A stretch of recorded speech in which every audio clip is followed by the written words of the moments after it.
Good morning to all of you. I am Savita Sharma from New Catholic Mission School. आज हम बसंत हिंदी की कविता class 8 की हिंदी की कविता पढ़ेंगे जिसका नाम है ध्वनि, और इसके कवि हैं कवि सूर्यकांत त्रिपाठी, जिन्हें हम निराला जी भी कहते हैं। हम सभी को पता है निराला जी की बहुत सारी रचनाएं हम सब ने पढ़ी है, और आज उन्हीं की एक और रचना हम ध्वनि पढ़ रहे हैं। इस कविता के माध्यम से कवि जो है वो युवा पीढ़ी को संबोधित कर रहे हैं और कह रहे हैं कि युवा पीढ़ी को निराश होने की बिल्कुल भी आवश्यकता नहीं है। वो अपने युवावस्था से और अपनी नव ऊर्जा से हर एक जीवन में नई ऊर्जा का संवाद कर सकते हैं और उन्हें एक नया जीवन दे सकते हैं। इसी कविता में कवि कह रहे हैं, अभी न होगा मेरा अंत, अभी अभी तो आया है मेरे वन में मृदुल वसंत, अभी न होगा मेरा अंत। कवि कहना चाह रहे हैं कि अभी मेरे जीवन का अंत नहीं हुआ है, अभी अभी ही तो मेरे जीवन रूपी उपवन में नव वसंत का आगमन हुआ है, अर्थात अभी अभी मैं युवावस्था की ओर अग्रसर हो रहा हूँ। युवावस्था के अंदर हमारे मन में नई नई ऊर्जाओं का आगमन होता है और हम क्या करते हैं, नए सपनों को देखते हैं और उन्हीं की ओर हमें आगे बढ़ना चाहिए। निराश होने की बिल्कुल आवश्यकता नहीं है, अभी मेरा अंत नहीं होगा। हरे हरे ये पात डालियां कलियां कोमल गात, मैं ही अपना स्वप्न मृदुल कर फेरूंगा निद्रित कलियों पर जगा एक प्रत्युष मनोहर। कवि कह रहे हैं कि ये जितने उपवन में हरे हरे पत्ते, डालियां, कलियां, कोमल गात यानी हमारा शरीर, हम जैसे जैसे आगे की ओर बढ़ रहे हैं वैसे वैसे हमारा जीवन रूपी उपवन जो है वो सुंदर होता चला जाएगा और हम अपना स्वप्न मृदुल कर हम अपने नए नए सपनों को, कोमल सपनों को साकार करके जीवन में आगे की ओर बढ़ेंगे। फेरूंगा निद्रित कलियों पर जगह एक प्रत्युष मनोहर। कवि कह रहे हैं ये जितनी निद्रित, जितनी सोई हुई कलियां हैं, मैं उन पर हाथ फेर कर नई एक सुबह की शुरुआत करूंगा।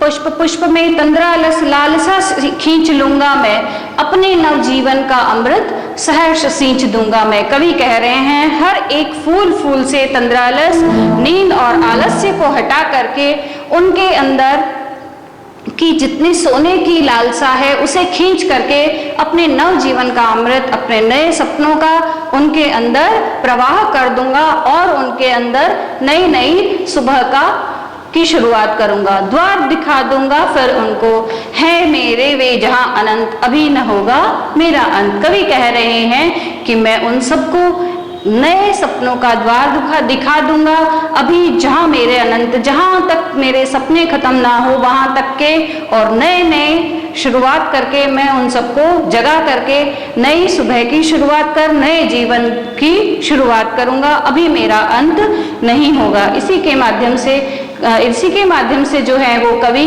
युवा पीढ़ी को संबोधित कर रहे हैं और कह रहे हैं अभी हमें निराश होने की आवश्यकता नहीं है।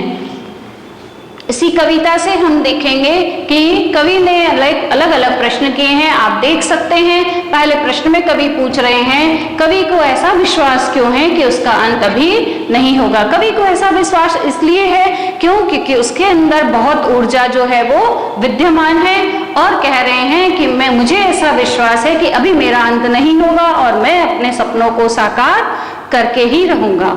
फूलों को अनंत तक विकसित करने के लिए कवि कौन कौन सा प्रयास करता है। फूलों को अनंत तक विकसित करने के लिए कवि अपने नए ऊर्जा और नए सपनों को उन्हें बताकर एक नई सुबह की शुरुआत करता है और उन फूलों को, सोए हुए फूलों को जगाना चाहता है। कवि फूलों की तंद्रा और आलस्य दूर हटाने के लिए क्या करना चाहता है। कवि फूलों की तंद्रा और आलस्य को दूर हटाने के लिए अपने नए सपनों को, मृदुल सपनों को और ऊर्जा को उनमें सींच कर उनके आलस्य को खींच लेना चाहता है। वसंत को ऋतुराज कहा जाता है, हम सभी को मालूम है ऋतुराज कहा जाता है। क्यों? क्योंकि वसंत में नए नए पेड़ पौधे, नए पत्ते, नए फूल और नई कलियां खिलती है, इसी के कारण जो है वसंत को ऋतुराज कहा जाता है। ये आप स्वयं देखेंगे। वसंत ऋतु में आने वाले त्योहारों के विषय में जानकारी एकत्रित कीजिए और किसी एक त्योहार पर निबंध लिखिए। हम सभी को देखना है, हिंदी कैलेंडर के माध्यम से आप देख सकते हैं कि वसंत ऋतु के समय में और कौन कौन से दूसरे त्योहार आते हैं। आप किसी एक भी त्योहार को चूज करके और उस पर अपना लेख, अपना निबंध लिख सकते हैं।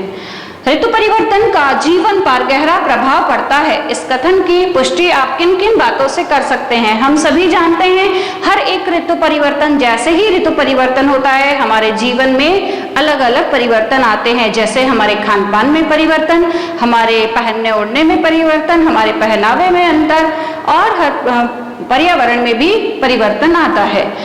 अगले में दिया हुआ है हमें कि इन पंक्तियों में जो है किसका वर्णन हो रहा है। हम सभी को पता है कि वसंत ऋतु का वर्णन किया गया है। स्वप्न भरे कोमल कोमल हाथों को अलसाई कलियों पर फेरते हुए कवि कलियों को प्रभात के आने का संदेश देता है, उन्हें जगाना चाहता है और खुशी खुशी अपने जीवन के अमृत से उन्हें सींच कर हरा भरा करना चाहता है। फूलों पौधों के लिए आप क्या क्या करना चाहेंगे? जिस प्रकार से आप रुचि होगी फूलों और माध्यमों के फूलों के लिए और पौधों के लिए आप क्या क्या कर सकते हैं, कुछ इस विषय पर थोड़ा सा अपना विचार, अपना लेख आप लोग लिखेंगे।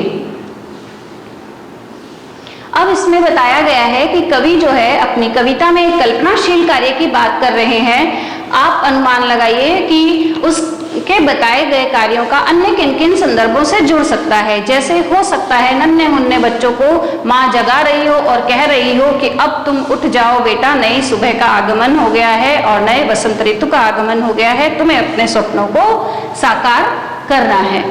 इसी तरह से इसमें कुछ दिए हुए हैं, शब्द दिए हुए हैं। पुष्प में हरे हरे शब्द युग्म पत्तों के लिए, विशेषण के लिए दिए गए हैं। शब्द बहुवचन में प्रयुक्त हुए हैं। ऐसा प्रयोग भी किया गया है जब कर्ता का या विशेष्य एक वचन में हो और कर्म या क्रिया विशेषण में हो।